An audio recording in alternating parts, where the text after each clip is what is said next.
Here we are once again with Mary Kaczor, world famous auto racer and jewelry designer, who happens to make her jewelry out of things.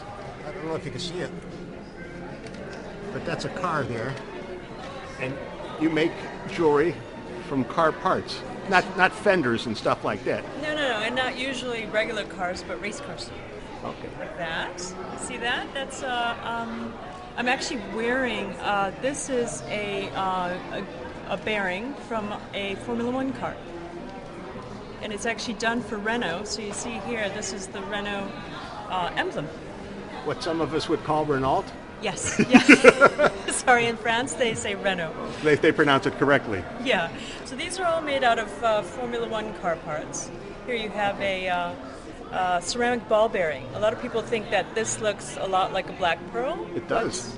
But it's actually used in the gearbox. Okay. There's 14 of them. And then we also do things for guys, or like unisex pieces like that. So the rubber gaskets are actually used in the car, and so are the chassis inserts. And then the piece that you're seeing me wear, these are actually hydraulic gaskets. And obviously, if we get close enough, and my hand's shaking because if I get too close, I'm going to get slapped. Yeah. You can see a little wear on that gasket. Yes, and these are actually pieces from a car that won at Monaco, the Monaco Grand Prix. Really? Yeah, about 4 years ago. And now I'm actually working on a new collection for the U.S. with IndyCar parts. So how is that different from Formula One?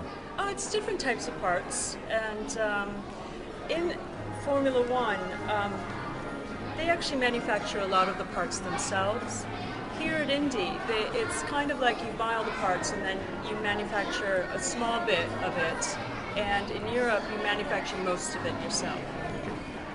So the inventory that you accumulate, is this like late at night you'll go into somebody's car and just steal the ball bearings? Is that how this works? You think I make the crashes, right? Yeah. The next day? It's all because of me.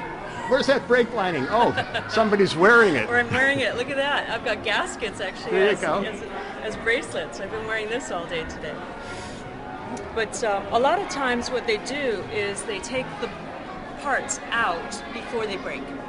So the teams actually life the information. They computerize everything.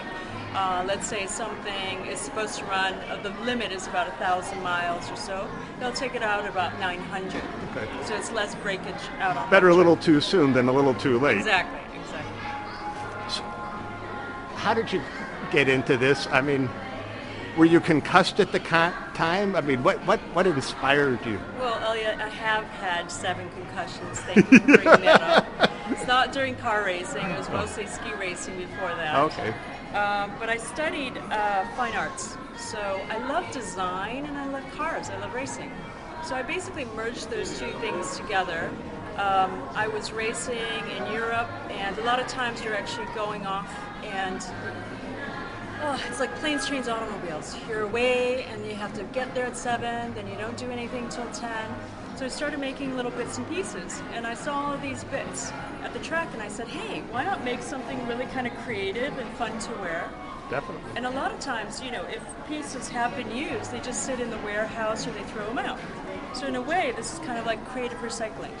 Definitely. So being a little bit green, Yeah. As green as motor racing can be, Okay. Helps. So speaking of green, what's the price tag on some of these things? Reasonable? Affordable? Yes, I have 2 separate collections. The more affordable fan bits and pieces. So maybe about 100 to the most expensive piece was about 50,000. And your wife wants that. Yeah. It'll stay on her wish list. Couldn't I buy a car for that price? You could, but I mean, what we did use, we used, diamonds and sapphires, and actually that was auctioned off to benefit a children's hospital. Oh. So it went to a good cause. Well, that's good.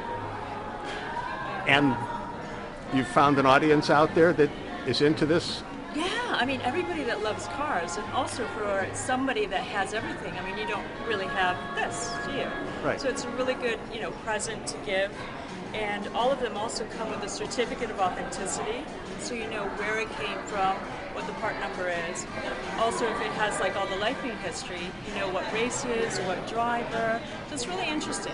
You know, it's a little bit techy, but interesting also. Okay. My Formula One knowledge is a little lacking, but let's say you got a part from, what's the guy's name? Lewis Hamilton? Yeah, Lewis, uh-huh. A guy like me could buy it and say, okay, well, his girlfriend, Nicole Scherzinger, might have looked at that car at one point. Yeah, I mean, right? People can actually also call me up and say, I really like Lewis. Can I have something from that race? From the Could you get something driver specific? Yeah, definitely. Yeah, driver specific and then also race specific, depending on the actual pieces. Because after each race, what they do is they actually have a box in the back of the garage. So everything that comes out of the car, they just throw it in the box marked for Mary. Really? Yeah, and then I come through it and I go, that's interesting. Oh, that's still a little bit sensitive because certain parts are still kind of under development. So you don't want to give the corporate secrets away. You know, you don't want to get in trouble there. Hardly. So, it's mostly just the metal itself or the bands. It's not bejeweled for the most part, right? It depends really on somebody's budget. It can be, so I do have bits and pieces that I've used diamonds and platinum and sapphires, and I've actually even dyed diamonds specifically like to team colors. So anything is possible, and I actually like to kind of push the envelope and do cool and funky things, even with like rough diamonds and mixing it with all sorts of different metals. So, is this stuff custom ordered or is it out of a catalog? I have the basic pieces. I've got like a base range about like 9 to 11 bits that you can just order it. It's at a lower price point. And then we have the custom pieces too, which is obviously, one-offs. And also you get the certificate of authenticity that is a one-off. And that could kind of accrue in value also. Is it an authentic certificate of authenticity? It's an authentic certificate of authenticity. As opposed to the inauthentic certificates. But then also, if a driver won a world championship, those bits and pieces might be a little bit more valuable or expensive because there's less of them, and that doesn't happen now. And if I wanted to wander to find something for my wife, or if people out there want to find something for their wives or girlfriends or both, or for the guys, because I do. Or for guys. Where should they go? Is there a website out there? There is, and it's racerxdesigns.com. racerxdesigns.com. Yes. I think I can spell that. Okay. Excellent. Thank you. Well, thank you.